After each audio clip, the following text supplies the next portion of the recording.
மேல் ஒருவரும் இல்லையே, எல்லோருக்கும் மேலாக உயர்ந்தவர். உமக்கு மேல் ஒருவரும் இல்லையே.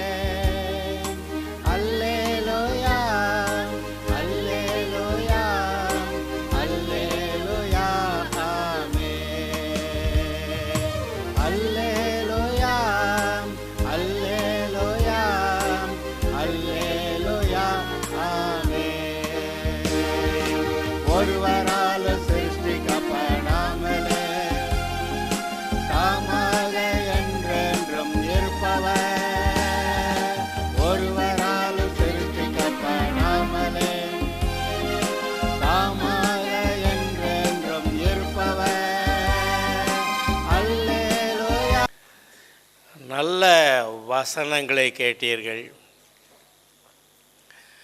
ஜீவனை தெரிந்து கொள்ள வேண்டியது நம்முடைய வேலையாக இருக்கிறது. அவர் ஆசீர்வதிக்கிறாரு. ஆசீர்வாதத்தை இந்த ஜீவ வார்த்தைகளை பேசி தான் நாம் பெற்றுக்கொள்ள முடியும்.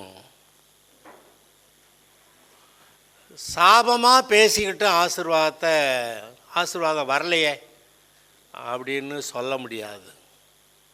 வியாதியாக இருக்குது, பலவீனமாக இருக்குது, குழப்பமாக இருக்குதுங்க, பயமாக இருக்குதுங்க, இப்படியா பேசிக்கிட்டு சுகத்தையும் பலனையும் சமாதானத்தையும் தெளிந்த புத்தியும் பெற முடியாது. அவர் இந்த பக்கம் கர்த்தர் நிற்கிறாரு, என்கிட்ட வா நான் உன்னை ஆசீர்வதிப்பேன்றாரு. பொதுவாக மக்கள் இந்த பிசாசு கொடுக்குற ஆசாபாச இன்பங்கள் தான் பிரியமாக இருக்குன்னு அதில் போய் அங்கே நின்றுக்கிறாங்க. அப்புறம் அதில் கிடைக்கிறது தான் கிடைக்கும். சத்தியம்னு ஒன்று இருக்குது. இப்போ நான் சொன்னேன், நம்முடைய தேவனுக்கும் மற்றவர்களுக்கும் இருக்கக்கூடிய பெரிய வித்தியாசங்கள்னு கேட்டிங்கன்னா, தேவன் எல்லாரை காட்டிலும் பெரியவர், நம்பர் 1. தேவன் சத்தியபரர், அவர்கிட்ட ஒரு இம்மியளவும் பொய் கிடையாது. தேவன் அன்பாகவே இருக்கிறவர், அன்பு தவிர வேற ஒன்றும் அவர்கிட்ட கிடையாது. அவர் நீதிபரர், அவர் நீதியாக தான் நியாயமாக தான் எல்லாம் செய்வார். எல்லாரை காட்டிலும் பெரியவர், சத்தியபரர், அன்பாகவே இருக்கிறவர், பரிசுத்தர். ஆமாம், பரிசுத்தர். நான் பரிசுத்தர். இந்த நாள் எப்போதுமே ஞாபகம் இருக்குமா உங்களுக்கு? ஏன்னா இனி வருகிற நாட்களிலே சில சமயத்தில் நீங்கள் சில ஆட்களுக்கு பதில் சொல்ல வேண்டி வரும் என்று நினைக்கிறேன். அப்படி என்ன உங்கள் கடவுள்கிட்ட என்ன வசதி? உன் கடவுள் மட்டும் அவ்வளோ பெருசா அப்படின்னு கேட்குறவங்க இருப்பாங்க. அதுக்கு நீங்கள் பதில் சொல்ல வேண்டியிருக்கும். பதில் சொல்லலாம். நீங்கள் விவரம் தெரிந்தவர்களாக இருந்தால் சரியாக பதில் சொல்லலாம். எல்லார காட்டிலும் உயர்ந்தவர் இவர் தான். பரிசுத்தர் சொல்கிறார், நான் பரிசுத்தர் ஆகையால் நீங்களும் பரிசுத்தராக இருங்கள் அப்படின்னு சொல்கிறாரு. முற்றிலும் அன்பாகவே இருக்கிறவர் இவர் மட்டும்தான். சத்தியபரர் இவர் மட்டும்தான். இந்த 4 வார்த்தைகளை நீங்கள் ஞாபகம் வைத்துக் கொள்ளுங்கள். உங்கள் கடவுள் மட்டும் என்ன வசத்தின்னு கேட்குறவங்களுக்கு நீங்கள் பதில் சொல்லலாம். ஏனென்றால் இவைகள் அவர்களிடத்தில் இல்லை. அந்த பரிசுத்தம் அவர்களிடத்தில் இல்லை, அந்த அன்பு அவர்களிடத்தில் இல்லை. எல்லாரை காட்டில் உயர்ந்தவங்கன்னா அந்த அவங்களெல்லாம் கேட்டிங்கன்னா இவங்களை விட இன்னொருத்தர் உயர்ந்தவங்க இருக்காங்கங்க அப்படின்னு அவங்களே சொல்லுவாங்க. பரிசுத்தம், நீதி, அன்பு எல்லாரை காட்டிலும் உயர்ந்தவர். அது மட்டும் இல்லை, இப்போ நான் உங்களுக்கு சொல்கிறேன், சத்தியபரர், ஜீவ வார்த்தையை கொடுக்கிறவர். அவர் ஜீவன் உள்ளவர். அவரிடத்திலிருந்து ஜீவன் நமக்கு வருகிறது. அவர் நம்மை நீதிமான் ஆக்கினார், அவர் நம்மை பரிசுத்தமாக்கினார், அவர் நம்மை அவருடைய பிள்ளையாக மாற்றியிருக்கிறார். ஆதலால் அவருடைய வீட்டின் ஆஸ்திகளிலெல்லாம் நாம் பங்குள்ளவர்கள். அவர் கொடுக்குற சுகத்துக்கு நாம் பங்குள்ளவர்கள். அவர் கொடுக்குற பலத்துக்கு, அவர் கொடுக்குற நீண்ட வாழ்வுக்கு, நல்ல தெளிந்த புத்தியோடு கூட எல்லா காரியங்களையும் ஞானமாய் செய்வதற்கு அந்த புத்தியை கொடுக்கிற கர்த்தர் இவர்.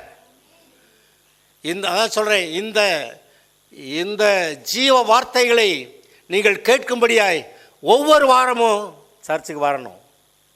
ஏதாவது சர்ச்சுக்கு போனால் அது வழக்கங்க, ஞாயிற்றுக்கிழமை சர்ச்சுக்கு போகணும்ல. அப்படி இல்லை, இங்கே தேவனை சந்திக்க வருகிறீர்கள். இந்த சபை கூடி வருதல் எதுவும் மனுஷரால் உண்டான ஒரு காரியம் அல்ல. மனுஷரால் உண்டாயிருந்தால் அது இல்லாமல் போயிடும், அது தானாக மறைஞ்சிரும். வாரம் ஒரு முறை, வாரத்தின் முதல் நாள் சபை கூடி வருதல் பற்றி பைபிள் சொல்லுகிறது. உண்மையிலே நாம் தான் வாரத்தின் முதல் நாள் ஞாயிற்றுக்கிழமை சபை கூடி வருகிறோம். சபையில் இங்கே ஜீவ வார்த்தைகளுக்கு கர்த்தர் இங்கே இருக்கிறாருங்க. கர்த்தர் இருந்து ஜீவ வார்த்தையை தான் சொல்லுவாருங்க. உங்களுடைய விடுதலைக்கான வார்த்தையை சொல்வார், உங்களுடைய சுகத்துக்கான, உங்களுடைய பலனுக்கான, சமாதானத்துக்கான வார்த்தையை இங்கே சொல்லுவார். இந்த உலகம் எல்லா விதமான பைத்தியக்காரத்தனங்களால் நிறைந்திருக்கிறது, பொய்களால் நிறைந்திருக்கிறது. தான் இன்னைக்கு காலையில் தான் யோசித்தேன், இந்த கட்சிக்காரனும் பொய்யா சொல்கிறான், இந்த கட்சிக்காரனும் பொய்யா சொல்கிறான். எதை நம்புறது? கட்சிக்காரர்கள் தான் இன்னைக்கு நாங்கள் இதை செய்வோம் அதை செய்யணும் கரெக்டாக சொல்லணும், பின்னாடி என்ன செய்ய போகிறாங்களோ அதை சொல்லணும். இவனும் பொய்யா சொல்கிறான், அவனும் பொய்யா சொல்கிறான். உலக மக்கள், தேசத்து மக்கள் ஐயோ பொய்யா கேட்டுக்கிட்டு இருக்கிறாங்க. பாவம் என்ன செய்வாங்க? பொய்களுக்குள் கிடக்கிறது, உலகமே பொய்க்குள் கிடக்கிறது. நம்ம நாடு மட்டும் இல்லைங்க, இதை விட ரொம்ப பயங்கரமான நிலைமையில் அமெரிக்காலாம் இருக்குது. அந்த அமெரிக்காவை பற்றி நம்ம நாட்டை பற்றி நினைக்கவே நமக்கு நேரம் இல்லை, அமெரிக்காவை பற்றி நினைக்க எங்கே நேரம் இருக்குது அப்படின்னா. ஆனால் ஒரு சிலர் இப்படியே சுற்றி எல்லா நாடுகள்லையும் கவனித்தா, ரஷ்யாவை நினச்சா, என்னத்துக்கே அந்த யுக்ரைனில் யுத்தத்துக்கு போனால் கடைசிக்கு எவ்வளோ பெரிய பிரச்சனை, எவ்வளோ நாடுகளில் எவ்வளோ பேர் குழப்பத்தில் கிடக்கிறாங்க, எவ்வளோ பொருளாதாரம் அழிஞ்சு போச்சு. அழியும், ஏன்னா அவர்கள் பொய்களுக்குள் கிடக்கிறார்கள். அவர்களுக்கு சத்தியத்துக்கு எந்த சம்பந்தமும் கிடையாது. நீங்கள் கர்த்தரோடு கூட இருப்பீர்கள் என்றால் நீங்கள் ஜெயமாய் இருப்பீர்கள். வாழ்வு, சுகம், பலன் உங்களுக்கு இருக்கும். இது இப்போதைக்கு இருக்கிற நாடு. இப்போ இந்த உலகத்தில் இருக்கிறத பார்க்குறீங்க, இந்த உலகத்தில் எல்லாம் பொய்களுக்குள்ளே கிடக்கிறாங்க, எல்லாம் நாசமாகிட்டே இருக்காங்க. எவ்வளவு யுத்த தளவாடங்களை செய்யறதுக்கு காசு எவ்வளவு போகுது தெரியுமா? அடுத்தவனை சுட்டு கொள்றதுக்குன்னே அணுகுண்டுகள், அப்புறம் இங்கேருந்து மிசைல்ஸில் ஏதோ கொண்டு போய் அந்த நாட்டில் அந்த குண்டை போடுறது, இதுக்காக எவ்வளவு பிரயாசப்பட்டு அநேக அழிவுக்குரிய ஆயுதங்களை செய்கிறார்கள். எதுக்குயா? தேவன் கொடுக்குற அன்பிலே நீ நிலைத்திருந்தால் அடுத்தவனை வெட்டணும், கொத்தணும், கொல்லணுங்கிற பேச்சுக்கே இடம் இல்லை, இந்த ஆயுதங்களுக்கே இடம் இல்லை. ஆனால் இவ்வளவும் ஏன் நடக்கிறது? தேவன் அங்கே இல்லை. எல்லாம் தேவனுக்கு புறம்பாக. அதை விட்டு அப்புறம் அடுத்த வார்த்தை பிசாசு கூட இருக்கிறாங்கன்னு தான் சொல்லணும், வேற என்ன பண்ணுறது? பொய்களுக்குள்ளே, சத்தியத்தில் நில்லாமல், அன்பிலே இருக்காமல், பரிசுத்தத்துக்கு இடம் கொடுக்காமல், அவர்கள் தாறுமாற தங்களுடைய சுய இச்சைகளினாலே இழுக்கப்பட்டு சிக்குண்டு சோதிக்கப்படுகிறவர்களாய், அதிலே அதுதான் பிரியம் என்று அதிலே இருக்கிறவர்களாய், 4 பேரை கொன்னுட்டேன் அதனால் நான் கெட்டிக்காரேன், அது பெரிய பதவியில் இருக்காங்க, 1000 பேரை கொன்னுட்டேன் நான் கெட்டிக்காரேன், அந்த யுத்தத்துக்கு போய் அவங்கள்ட்ட 50,000 பேரை கொன்னுட்டேன் நான் கெட்டிக்காரேன், அப்படி சொல்லிக்கிட்டு இருக்கிறாங்க. இந்த இஸ்ரேல் ஹமாஸ் யுத்தம் வந்துச்சு, இப்போ 35,000 பேர் செத்துருக்காங்கன்னு ஒரு லிஸ்ட்டு. அது 35,000 பேருக்கு தான். இதோட இன்னும் எத்தனை 35 இருக்கோ எனக்கு தெரியாது. ஏன்னா அவங்க எப்போவுமே இந்த உண்மை பேசுகிறவங்களே கிடையாது. நான் இங்கே யோசிப்பேன், நம்ம ஊர்லேயே அந்த விஓவை கையெழுத்து போட்டால் தான் அத்தனை அவர் செத்து போயிட்டாருன்னு கணக்கு ஏறும், இல்லாட்டி கணக்கு ஏறாது. 10 பேர் செத்துருப்பேன், ஆனால் விஓ வந்து இதில் செத்தாங்கன்னு கையெழுத்து போட்டால் தான் கணக்கு ஏறும். அது மாதிரி அங்கே இருக்கிறவங்கெல்லாம் அந்த கணக்கு ஒழுங்காக போட மாட்டேன்றாங்க. எல்லாமே பொய்ங்க. இப்படி இருக்கிற உலகத்திலே சத்தியமும் இருக்கிறது, கர்த்தர் இருக்கிறார், ஜீவன் இருக்கிறது, வாழ்வு இருக்கிறது. இதை நாம் தெரிந்து கொள்ளுகிறதிலே தான் இருக்கிறது. இது இப்போ உலகத்தில் இருக்கிறது, நான் பைபிளில் இருக்கிறத சொல்கிறேன். பைபிள் நீங்கள் ஆரம்பத்திலேருந்து கடைசி வரைக்கும் வாசிங்கன்னா இந்த இஸ்ரவேலர் எப்பெல்லாம் கர்த்தரோட கூட இருந்தாங்களோ அப்பெல்லாம் அவங்க நல்லா இருந்தாங்க.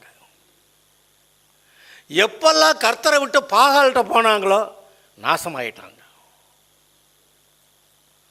ஆதாம் கர்த்தரை விட்டு போனால் சபிக்கப்பட்டான். நெற்றி வியர்வை சிந்தி தாங்க அவன் சாப்பிடணும்.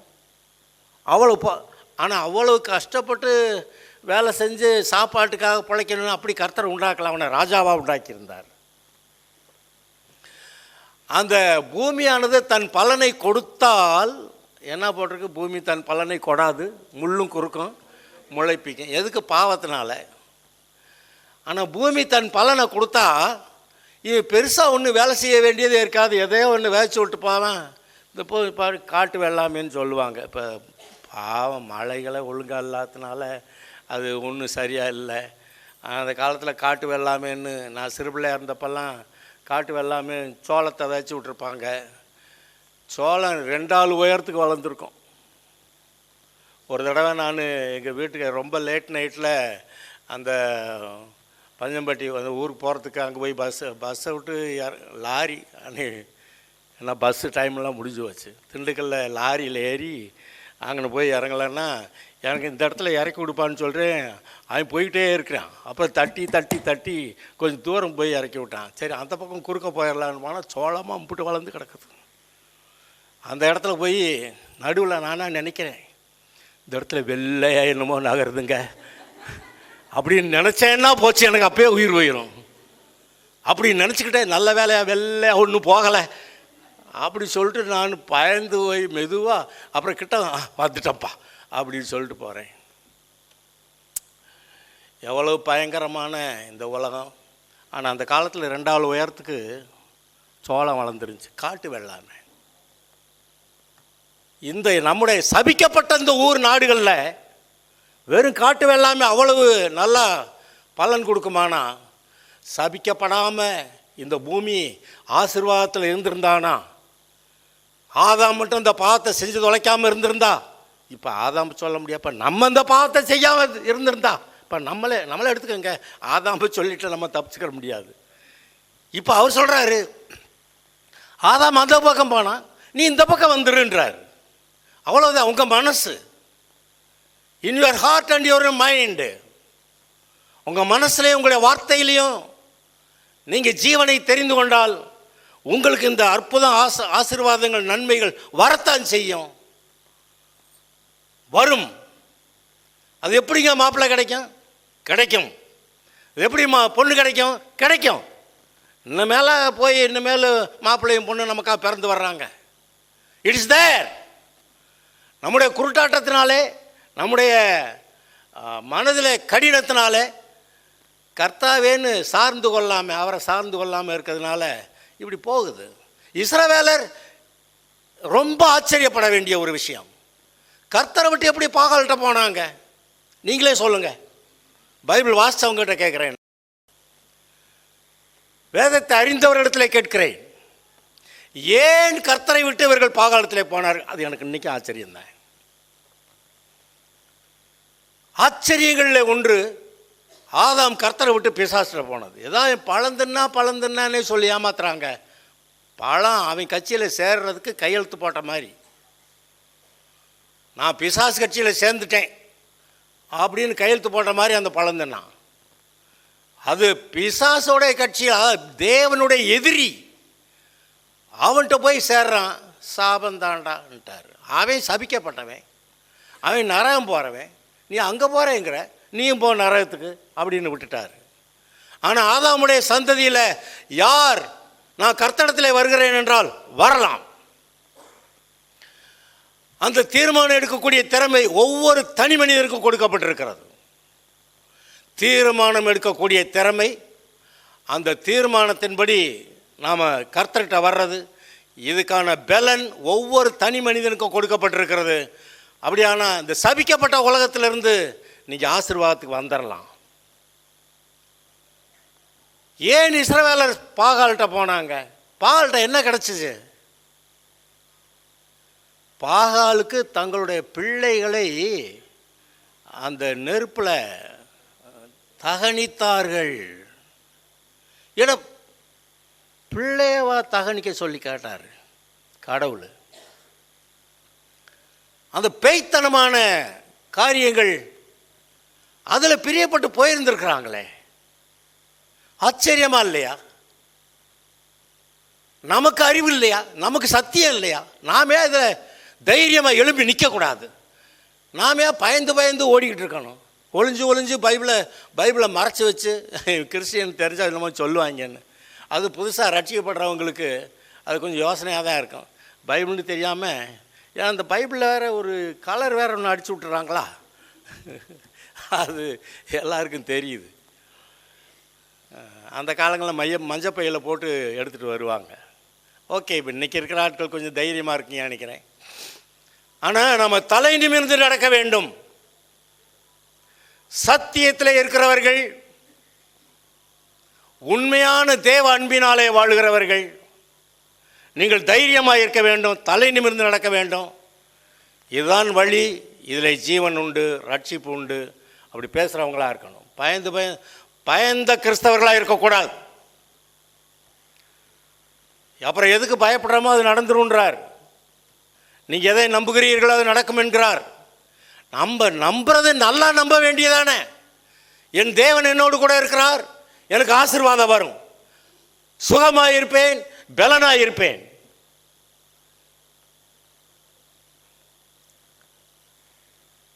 ஒரு தடவை ஒரு டாக்டர்கிட்ட போனப்போ அவர் எல்லாம் சொல்கிறதெல்லாம் சொல்லிவிட்டு, நான் இருக்கணும், நல்லா ஸ்ட்ராங்காகவும் ஹெல்த்தியாகவும் இருக்கணும்னு சொன்னேன். ஆமாம், இந்த வியாதியை வச்சுக்கிட்டு ஸ்ட்ராங்காக ஹெல்த்தியாகுது அப்படின்னு அவர் சொல்கிறார்.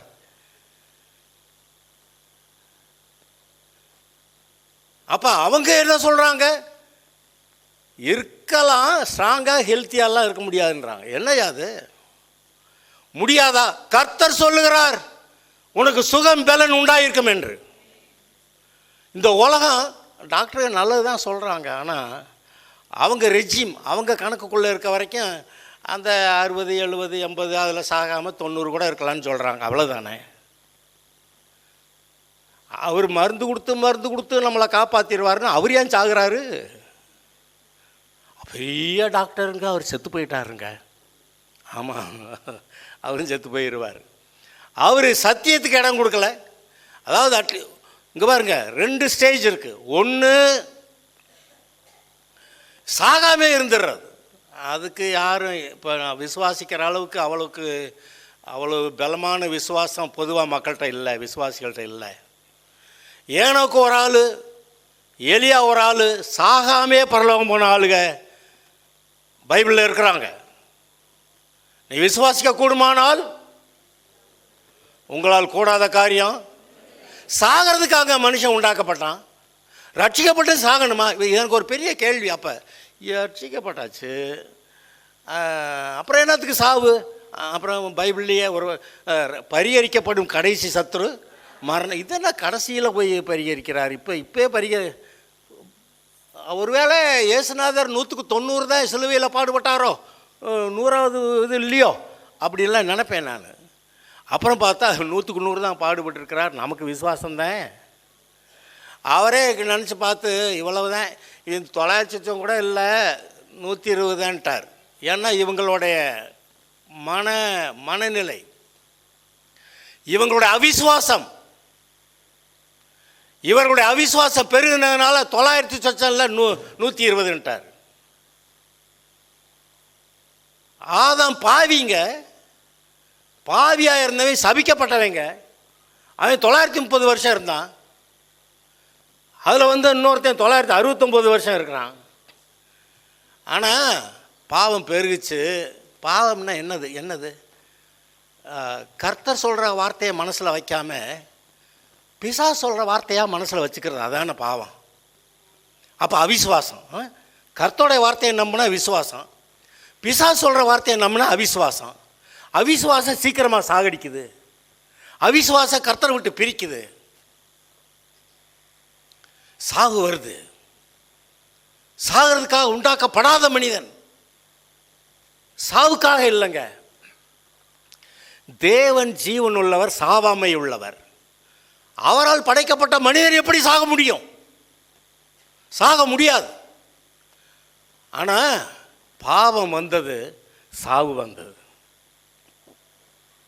இதில் இன்னொரு பெரிய விசேஷம் என்னன்னு கேட்டால், சாவுன்னு கல்லறையோடு போய் கணக்கு முடிஞ்சு வச்சுடான்னு பார்த்தா அப்படி முடிஞ்சு போனா ரொம்ப நல்லாயிருக்கும். நிறைய பேருக்கு நல்ல வேலைப்பா, கல்லறையோட எல்லா கணக்கும் முடிஞ்சு வச்சு அப்படின்னா அவர் விட மாட்டேங்கிறார். அது கணக்கு இருக்குடான்றார். என்னது? அடுத்து நீ நியாய தீர்ப்பு வர்றப்ப உன் ஆத்மாவுக்கு இருக்குடா அந்த கணக்குன்றார். நியாய தீர்ப்பு வருகிறது. கர்த்தருடைய பிள்ளைகளாக இருந்தால் பரலோகம், கர்த்தருடைய பிள்ளை இல்லாமல் இருந்தால் நரகம். எதுக்கு பாவம்? அவிசுவாசம். பிசாசு சொல்கிறதெல்லாம் நம்பிக்கிட்டு இருக்கிறது அவிசுவாசம், அதுதான் பாவம். இப்போ நான் சொன்னேன் கர்த்தர்கிட்ட வந்தால் அது ஜீவன், கர்த்தர்கிட்ட வந்தால் அது வாழ்வுன்னு சொன்னேன். இப்போ கர்த்தரை விட்டு விலகி போனால் அதான் பாவம், அதான் சாவு. எப்படிங்க கர்த்தரை விட்டு போகிறான்? சர்ச்சுக்குள்ளே உட்காந்துருக்கானே, எப்படி கர்த்தரை விட்டு போகிறான்னா, என்ன பண்ணுறது, உலகத்தில் இப்படி தான் இருக்குது அப்படியே சொல்லி உலகத்தையே நம்பி, அப்போ அந்த ஒரு அளவு, இந்த பொய்களை நம்பி இருக்கிற அளவு அதிகமாகிருச்சு. இவ்வளவு பொய்களை நம்பிட்டானா சரி என்ன பண்ணுறது, இதுக்கு மேலே 120 வருஷம் தான் இருப்பேன், அதுக்கு மேலே இருக்க மாட்டேன்னு அவர் ஓடி அடிச்சு விட்டு போயிட்டார். அவர் அடிச்சு விட்டதுனால அப்படி வந்துருச்சா? இவன் சாகுறான், 120 வருஷத்துக்கு மேலே இருக்க முடியாது, அதனால் அவர் சொல்லிட்டார் 120 வருஷம்தான். இப்போ சில சமயத்தில் ஜப்பானில் ஒரு ஆள் இருக்கிறாருங்க, 118 வயசுங்க அப்படிம்பாங்க. அப்புறம் செத்து போயிட்டார். அந்த 120க்குள்ள வரமாட்டேங்கிறாங்க. அவர் 120ன்னு சொன்ன பிறகு கூட ஆபிரகாம் எவ்வளோ நாள் இருந்தான்? 175. ஈசாக்கு 180, யாக்கோபு 147 என்னமோ. அது சட்டம் இல்லை. நீங்கள் விரும்பினால் தீர்மானித்தால் விசுவாசித்தால் உங்களால் கூடாத காரியம் ஒன்றுமில்லை. சுகத்தோடு பலனோடு கூட இயேசுடைய சாட்சியாய் இந்த பூமியிலே நீங்கள் அவர் வரும் வரைக்கும் இருக்க முடியும் என்று நான் உங்களுக்கு சொல்லுகிறேன். நீங்கள் தீர்மானித்தால். அவிசுவாசம் பெருகியது, அந்த வாழ்நாள் குறுகியது. அப்புறமும் அவிசுவாசம் ரொம்ப பெருகியது, 70-80. என்னடா 70-80? அது கர்த்தர் தான் சொன்னார் 70-80. என்னது அவ்வளோ அவிசுவாசம்? 70-80மா? இவன் கர்த்தரை விட்டு கண்ணுக்குடி செஞ்சான். போடா 70-80 தான், போ நாசமாக போ. அதுக்குள்ளே மனம் திரும்பி ரட்சிக்கப்பட்டால் ரட்சிக்கப்பட்ட தொலை, எல்லாத்தையும் தொலைஞ்சுவோம். அவிசுவாசம் பெருகியதுங்க. சுகமாக முடியாது, அவிசுவாசம். நான் நல்லா வாழ முடியாது, அவிசுவாசம். எனக்கு நல்ல வேலை கிடைக்காது, எனக்கு சம்பாதிக்க முடியாது, அவிசுவாசம். அது நல்ல வாழ்வதற்கு வழி இருந்தாலும் கூட அந்த பாவத்தையும் பாவ இன்பங்களையும் சாபத்தையும் தெரிந்து கொள்வதே அவருடைய அழிவுக்கு காரணமாக இருக்கிறது. ஒரு மரியாதை இல்லாத ஒரு வாழ்க்கையை வாழ்கிறார்கள். நீங்கள் பெரிய ஆளுங்க 2 பேர் போய் கும்பிடுவாங்க பயந்துக்கிட்டு, அது கொன்னே விடுவான். இல்லாட்டி அன்பினாலே அவங்க கும்பிடு போடுறாங்க. ஆனால் கர்த்தர்கிட்ட வந்தால் அன்பினால் நீங்கள் கர்த்தரை ஆராதிப்பீங்க. கர்த்தர் இவர் ஜீவன் உடையவர், அவரிடத்திலிருந்து புறப்படுகிற வார்த்தைகள் ஜீவ வார்த்தைகள். அதனால தான் சொன்னார், தேவனுடைய வாயிலிருந்து புறப்படுகிற ஒவ்வொரு வார்த்தையினாலும் பிழைப்பான். நீங்கள் பிழைப்பீர்கள். கர்த்தருடைய வார்த்தையை, ஜீவ வார்த்தையை நீங்கள் ஏற்றுக்கொள்ளுங்கள். இஸ்ரவேலர் கர்த்தரை விட்டு பாகால்கிட்ட போனாங்க, செத்தாங்க.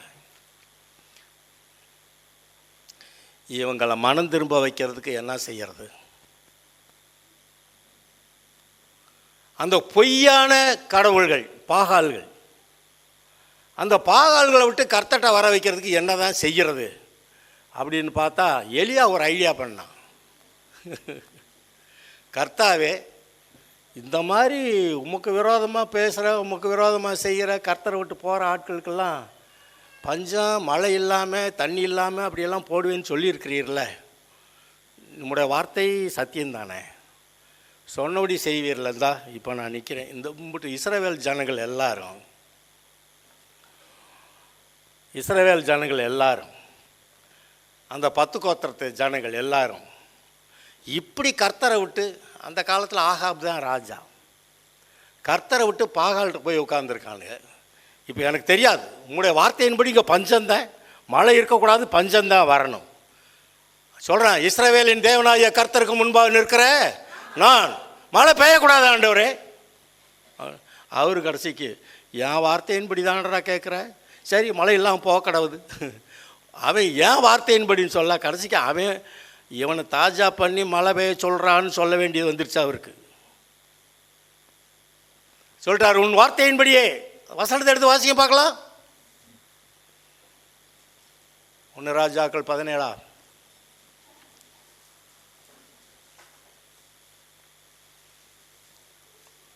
எங்கே இருக்கு? 17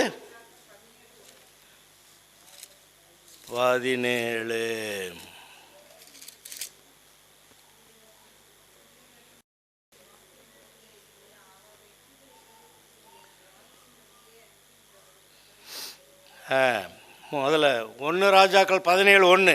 கீலேயாத்தின் குடிகளிலே திஸ்பியனாகிய எலியா ஆகாபை நோக்கி, என் வாக்கின்படியே என்று இந்த வருஷங்களிலே பனியும் மழையும் பெய்யாதிருக்கும் என்று இஸ்ரவேலின் தேவனாகிய கர்த்தருக்கு முன்பாக நிற்கிற நான் அவருடைய ஜீவனை கொண்டு சொல்லுகிறேன்.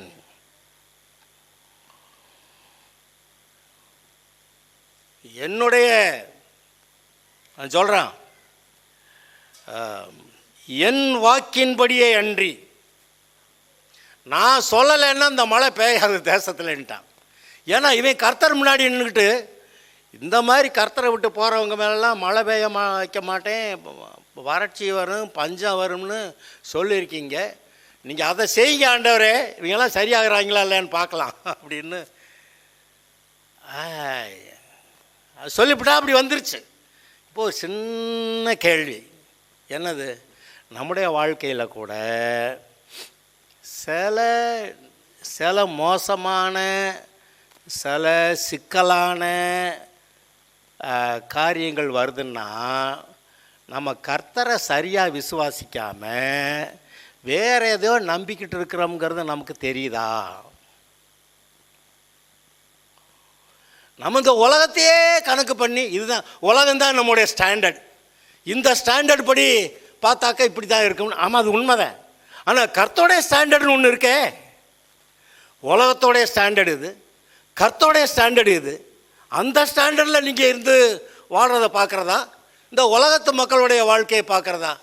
இந்த உலகம் சாகுங்க, நியாய தீர்ப்புக்கு போகுங்க, நரகத்துக்கு போகுங்க.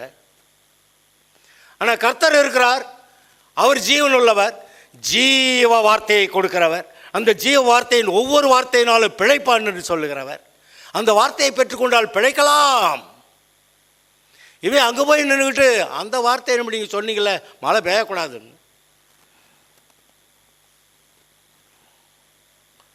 அப்படியே மழையெல்லாம் போச்சு.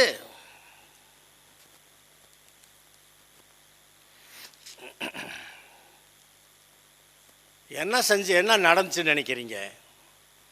கடைசிக்கு கர்த்தர் இறக்கப்பட்டு, இவ்வளோ பேர் சாக வேண்டான்னு இறக்கப்பட்டு, அவனே கூப்பிட்டு மழை பெய்ய வைக்கிறதுக்கு ஒரு தடவை பேசுகிறார். அதுக்கு முன்னாடி பெரிய ஒரு போட்டியே நடக்குது. கர்த்தர் தெய்வமானா அல்லது பாகால் தெய்வமானா? அந்த கேள்வி இஸ்ரவேல் ஜனங்கள்கிட்ட கேட்குறான். நீங்கள் கர்த்தர் தெய்வம்னா கர்த்தர் ஆராதிங்க, பாகால் தெய்வம்னா பாகால் ஆராதிங்க. ஏன் ரெண்டு பக்கம் இங்கிட்ட இங்கிட்டுமா குந்தி குந்தி நடக்கிறீர்கள்? ஒருத்தர் ஒன்றும் பேசலையா. ஆனால் அவங்க என்னமோ ஆடினாங்க, பாடினாங்க, குதிச்சாங்க, ஒன்றும் மழை என்ன சத்தமும் வரல, ஒன்றும் கேட்கல.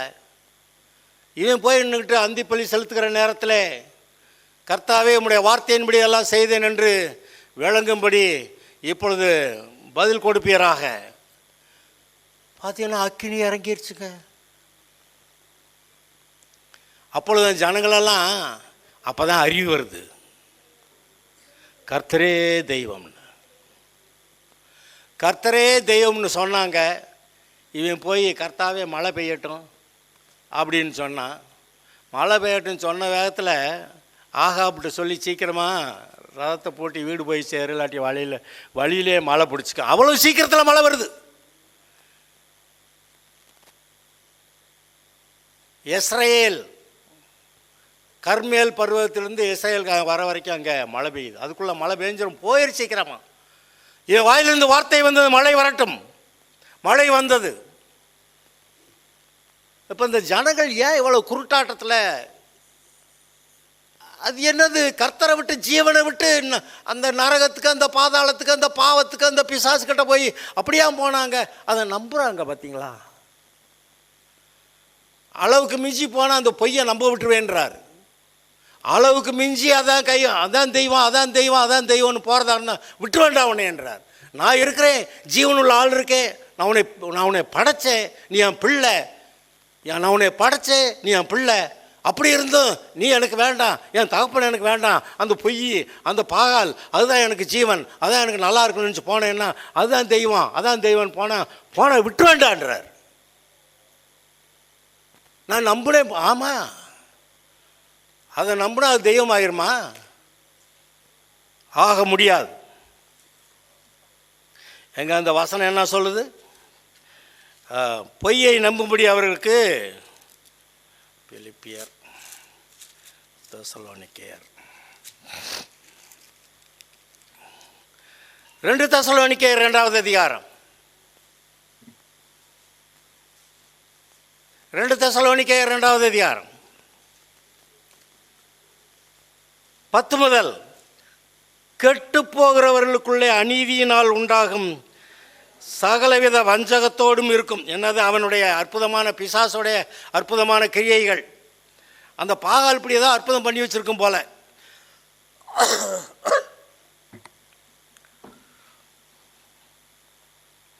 சகலவித வஞ்சகத்தோடு இருக்கும். ரட்சிக்கப்படத்தக்கதாய் சத்தியத்தின் மேலுள்ள அன்பை அவர்கள் அங்கீகரியாமல் போனது நிமித்தம் அப்படி நடக்கும். ஆகையால் சத்தியத்தை விசுவாசியாமல் அநீதியில் பிரியப்படுகிற யாவரும் ஆக்கினைக்குள்ளாக தீர்க்கப்படும்படிக்கு அவர்கள் பொய்யை விசுவாசிக்கத்தக்கதாக கொடிய வஞ்சகத்தை தேவன் அவர்களுக்கு அனுப்புவார்னா, கொடிய வஞ்சகத்தில் போய் தொலைபோ அப்படின்னு விட்டுருவாருன்னு அர்த்தம். பாகால் தான் தெய்வம், பாகால் போடா, அப்படியே போய் அப்படியே சாகுன்றார். ஆனால் இடையில ஒரு இறக்கப்பட்டு கர்த்தர் தான் எலியாட்ட சொல்லி பேசி வந்து இது மாதிரி சொல்கிறான்னு சொல்ல வச்சு கடைசிக்கு அவன் வாயால் மழையும் பனியும் பெய்யாதுன்னு சொல்ல வச்சார். அவன் வாயாலே மழை பெய்யட்டும்னு சொல்ல வச்சார். இப்படி ஒருத்தன் சொல்கிறவன் இல்லைன்னா அங்கே அந்த பஞ்சமும் வந்திருக்காது, அப்புறம் அதுக்கப்புறம் மழையும் பெஞ்சிருக்காது. மனுஷன் பேசணுங்க. நீங்கள் மனிதர்கள் பேச வேணும், அவர் பேச மாட்டார். நீங்கள் அவருடைய வார்த்தையை நீங்கள் பேசுகிறீங்க, அதனால் தீர்க்கதரிசிகள். தீர்க்கதரிசி யார்? அவர் சொல்கிற வார்த்தையை சொல்கிறவங்க தீர்க்கதரிசி. மற்றவங்களுக்கு சொல்கிறத பெரிய தீர்க்க தரிசனமாக நினைக்கிறாங்க. நீங்கள் உங்களுக்கே தீர்க்க தரிசனத்தை சொல்லலாம். கர்த்தருடைய வார்த்தையை பேசுகிறவன் தீர்க்கதரிசி. நீங்கள் கர்த்தருடைய வார்த்தையை பேசுங்கள், தீர்க்கதரிசிகள் நீங்கள் தான். ஏன்னா உங்களுடைய வாழ்க்கையில் வர்றதெல்லாம் நீங்கள் சொல்கிறீங்க. அவன் தேசத்தில் வர்றதை சொன்னான். ஏசையா, எரேமியா, எசைக்கியேல், அந்த குடி தீர்க்கதரிசிகள், எலியா, எலிசா எல்லாமே தேசத்தில் இப்படி வரப்போகுதே வரப்போகுதே வரப்போகுதேன்னு சொன்னான். அந்த எரேமியா சொன்னதை கேட்க மாட்டேன்னு முரட்டாட்டமாக இருந்து அவங்க கர்த்தருடைய வழிக்கு திரும்பாமல் பாவத்திலே போனாங்க. நேபுகாத்நேச்சார் வந்து அந்த எருசலேமை சிறைப்படுத்திட்டு போயிட்டான். அவங்க அவ்வளவு நாளாக ஏன் அந்த எரேமியா அவ்வளவு சொல்கிறான்? இப்போயாவது மனம் திரும்பி தொலைங்க அப்படின்னு.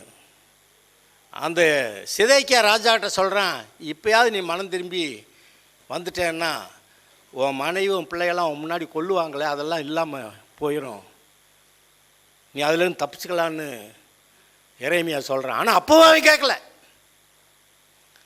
ஏதோ தப்பி ஓடி போகலான்னு போனால் அந்த நேபுகாத்நேச்சார் படை போய் அவனை ஓடி போகிறவனை பிடிச்சிட்டு வந்துருச்சு.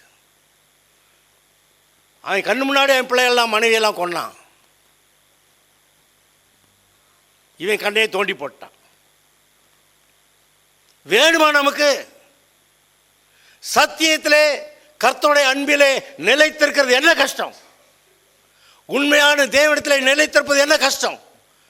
இதை நம்ம தலை நிமிந்து நெஞ்ச நிமித்தி சொல்லணும். நான் கர்த்தருடையவன், கர்த்தருடையவள், நான் சத்தியத்தில் நிற்பேன், கர்த்தருடைய வழியில் நிற்பேன், அவருடைய அன்பில் தான் நான் நடப்பேன். அவர் பரிசுத்தராக நான் பரிசுத்தமாக தான் இருப்பேன். நான் நெஞ்ச நிமித்தி சொல்லணும். சும்மா பயந்த கிறிஸ்தவர்கள்லாம் பிரயோஜனம் இல்லை. பயந்த கிறிஸ்தவர்களால் ஒரு பிரயோஜனமும் கிடையாது. சத்தியத்தில் நிற்பேன். என் தேவன் பெரியவர், எல்லார காட்டிலும் பெரியவர்.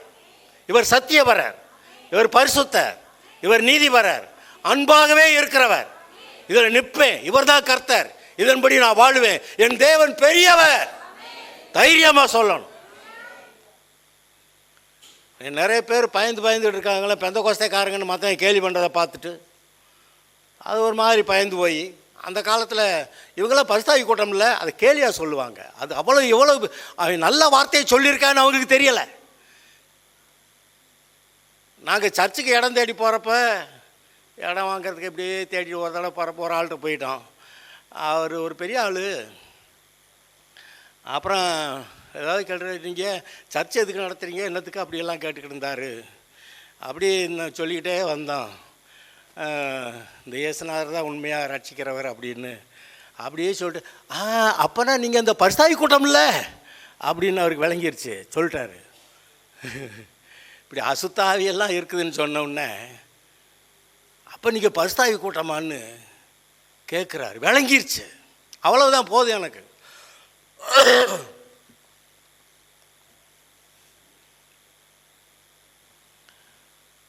நீங்கள் விளங்க வைக்கணும். எப்பேற்பட்ட பெரிய ஆட்களாக இருந்தாலும் சரி, நீங்கள் சத்தியத்தில் நடக்கணும். நீங்கள் சொல்லி அவங்க கேட்காம போகலாம், ஆனால் உங்களுடைய வாழ்க்கை சத்தியத்தில் இருக்க வேண்டும். உங்களுடைய வாழ்க்கை உண்மையான அன்பில் நிற்க வேண்டும். உங்களுடைய வாழ்க்கை உண்மையான பரிசுத்தத்தில் நிற்க வேண்டும்.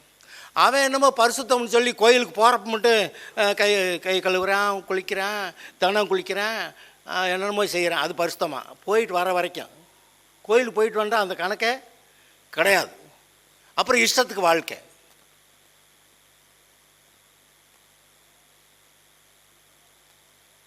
அப்படியா இருக்க சொல்லியிருக்கு. அதான் பரிசுத்தம். நம்முடைய மனசு பரிசுத்தம். நம்முடைய மனம் கர்த்தரோடு கூட, சத்தியபரரோடு கூட, அன்பானவரோடு கூட நம்முடைய மனசு அங்கே இருந்தால் அதான் பரிசுத்தம்.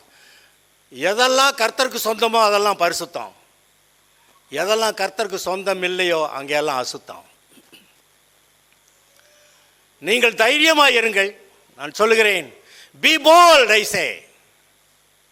கர்த்தருடைய பிள்ளையாக இருக்கிறதால் தைரியமாக இருங்கள். உங்களை கேலி பண்ணுற அவன் உங்களை பேசிட்டு செத்து நரகம் போவான்.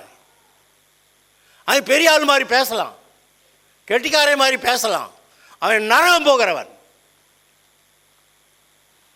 ஆதலால் அவனை கண்டு நீங்கள் பயப்படக்கூடாது. அவன் பெரிய ஆள் சொல்லிட்டு கிடக்கட்ட, போகிறது போவேன் பாருங்க. ஆனால் நீங்கள் கர்த்தரோட கூட இருப்பீங்க. ஜீவன் இருக்கும், ஜீவ வார்த்தை இருக்குது. ஜீவ வார்த்தை இருப்பீங்க. உங்களுக்காக பரலோகம் வைக்கப்பட்டிருக்கிறது. அந்த 1000 வருஷ அரசாட்சியில் கூட இயேசுவானவர் பூமியில் வந்து இந்த ரட்சிக்கப்பட்டவர்கள் தான் அவருடைய அந்த ராஜாங்கத்தில் கவர்மெண்ட் சர்வெண்ட்.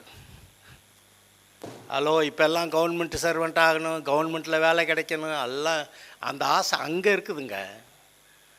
அங்கே விசுவாசிகள் தான் உலகத்தை ஆளுகிறவர்களாக இருப்பார்கள். ஏன்னா அவர் தான் ராஜாவாக இருப்பார்.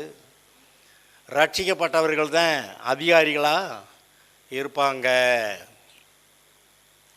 நீங்களும் நான் அந்த கூட்டத்தில் இருக்கமா? 1000 வருஷ அரசாட்சி. 1000 வருஷ அரசாட்சியில் பாவிகளும் இருப்பாங்க. அது 1000 வருஷம் முடிஞ்சோடனே புதிய வானம் புதிய பூமி. ஒருவேளை ஆதாம் பாவம் செய்யாமல் இருந்திருந்தா கர்த்தருடைய கணக்குப்படி இந்த பூமி எப்படி இருந்திருக்க வேண்டுமோ அப்படி இருக்கக்கூடிய ஒரு காலம். புதிய வானம் புதிய பூமி. இந்த பிசாசு வந்து அங்கே பரலோகத்தில் பாவம் செஞ்சு அதை கெடுத்தான், கலகம் பண்ணி. இந்த ஆதாம் பூமியில் பிசாசு கூட சேர்ந்துக்கிட்டு ஆட்டம் போட்டு இந்த பூமியை பாழாக்குனா கெடுத்தான். இந்த ரெண்டு இல்லாமல் இருந்திருந்தா வானம் பூமி எப்படி இருந்திருக்குமோ அதுபோல். அதனால தான் புதிய வானம் புதிய பூமி. அதில் நீங்களும் நான் இருக்கமா? போதுங்க. இதனால் சிலர் சொல்லுவாங்க, எனக்கு இது இல்லாட்டி கிடக்குது அது இல்லாட்டி கிடக்குது அப்படி சொல்லுவாங்க. கர்த்தர் கொடுக்கறத அதையா வேண்டான்னு சொல்லுவானே. ஹலோ, கர்த்தராக பார்த்து உனக்கு சுக பலன்லாம் எல்லாம் கொடுக்குறேன், காசு கடியெல்லாம் கொடுக்குறேன், நல்லா இரு அப்படின்னு சொன்னால், இல்லை பரலோகம் போனால் போதும்.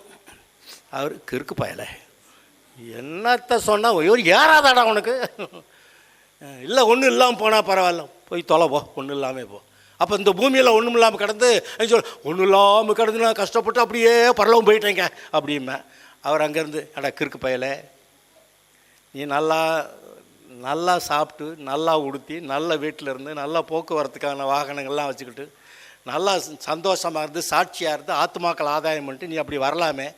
அதை விட்டுப்படி எனக்கு ஒன்று வேண்டாம், நான் அப்படியே இழுத்துக்கிட்டே பரலோகம் போயிடுறேன்.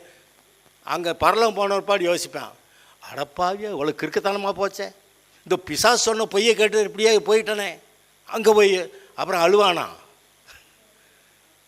கண்ணீர் சிந்துவானா, சரி தொலை போ அப்படின்னு கண்ணீர்லாம் தொடச்சி விடுவாராம். அப்படி தானே பைபிளில் எழுதியிருக்கு. அந்த வசனத்துக்கு வேறு ஏதாவது அர்த்தம் சொல்லுங்க பார்க்குறேன். பரலோகத்துக்கு போன ஒருபாடு என்னது கண்ணீர் விடுறான்? இவன் இங்கேருந்து அங்கே போயிட்டான். பரலோகத்துக்கு போன ஒருபாடு என்னதுக்கு அவன் கண்ணீர் விடுறான்? ஏன்னா பூமியில் இருக்கிறப்ப நான் எப்படியெல்லாம் நல்லா வாழ்ந்திருக்க முடியும், அப்படி வாழ்ந்திருக்காம எப்படி ஆசீர்வாதமாக எப்படி ராஜா மாதிரி வாழ்ந்திருக்க முடியும்.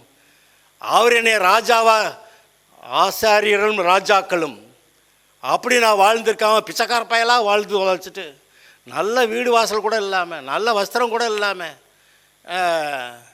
நான் ரொம்ப கஷ்டத்தில் நஷ்டத்தில் பயந்து வாழ்ந்துட்டு வந்தேன். இது வேணுமா? நான் சொல்லுகிறேன், கர்த்தருடைய பிள்ளைகள் ராஜாவுடைய பிள்ளைகள்.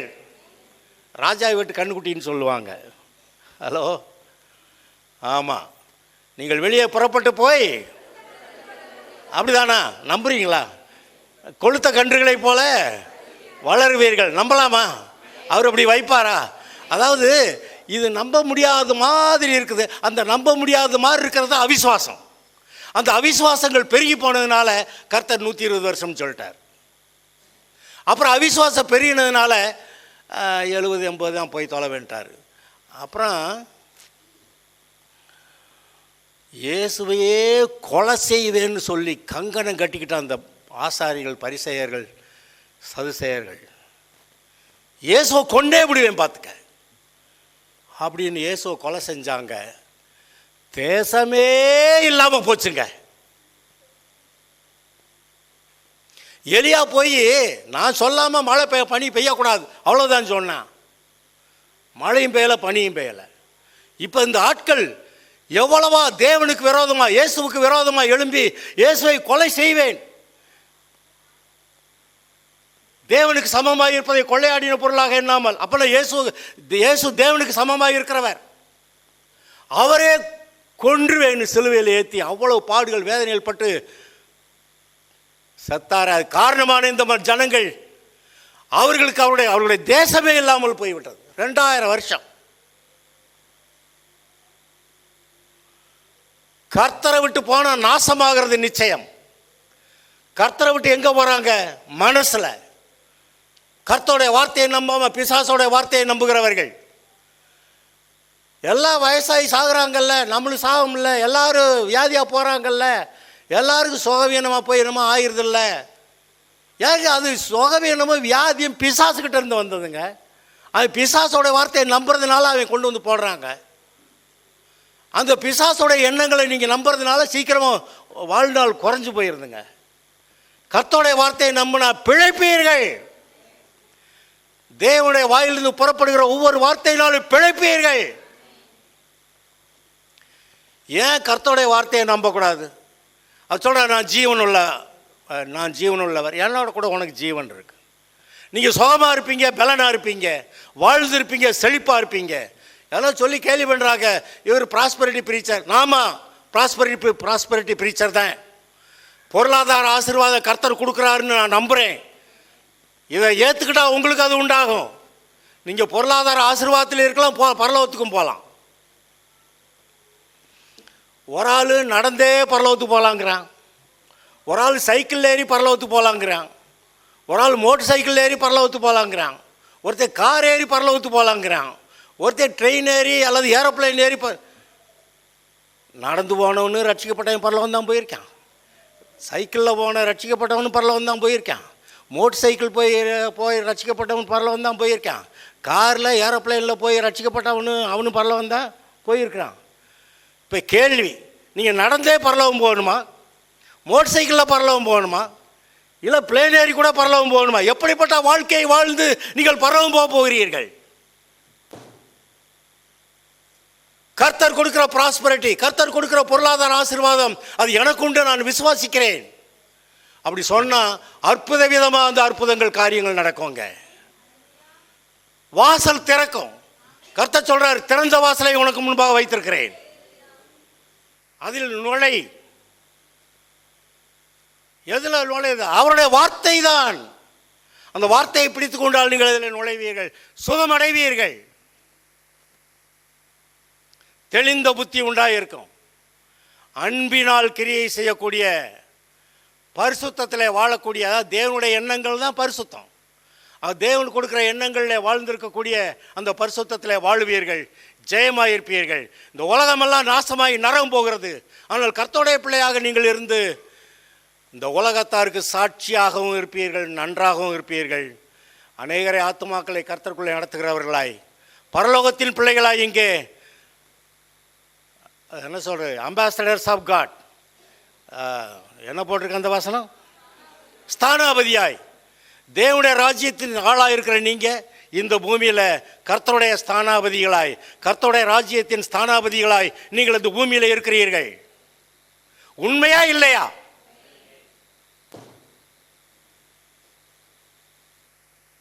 கர்த்தருக்கு ஸ்தோத்திரம். எல்லாரும் ஜெபம் பண்ணலாம்.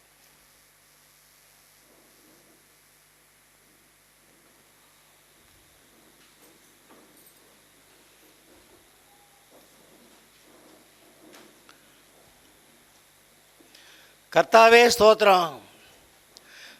கர்த்தர் கூட இருக்கிறது நிமித்தம், சத்தியத்தில் அன்பிலே நடக்கிறது நிமித்தம் உம்முடைய பிள்ளைகள் எவ்வளவு தைரியமாய் பலசாலிகளாய் எழும்பி இருக்க முடியும் என்று எங்களுக்கு தெரிகிறது. இந்த வார்த்தையின்படியே இங்கே இருக்கக்கூடிய நம்முடைய பிள்ளைகள் யாவரும் தைரியசாலிகளாய், பலசாலிகளாய், தெளிந்த புத்தி உள்ளவர்களாய், உம்முடைய வசனத்தை கொண்டு பிழைக்கிறவர்களாய் இருக்கட்டும் என்று நான் ஜெபிக்கிறேன். கர்த்தாவே,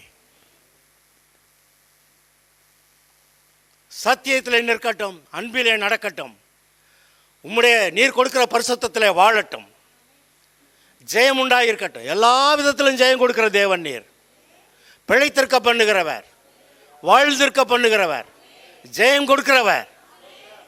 கர்த்தர் நீர் கூட இருக்கிறீர், உமக்கு நன்றி. இதெல்லாம் உடைய பிள்ளைகளுக்கு நடக்கிறபடியாலும் உமக்கு நன்றி. நீர் ஆசீர்வதிக்கிறபடியாலும் உமக்கு ஸ்தோத்திரம். இவர்கள் உமக்கு மகிமையாக இருக்கட்டும். உமக்கு ஸ்தோத்திரம் கர்த்தாவே. நீர் ஆசீர்வதியும். இயேசுவின் நாமத்தில் வேண்டுகிறோம் பிதாவே. என் ஆத்துமாவே கர்த்தரை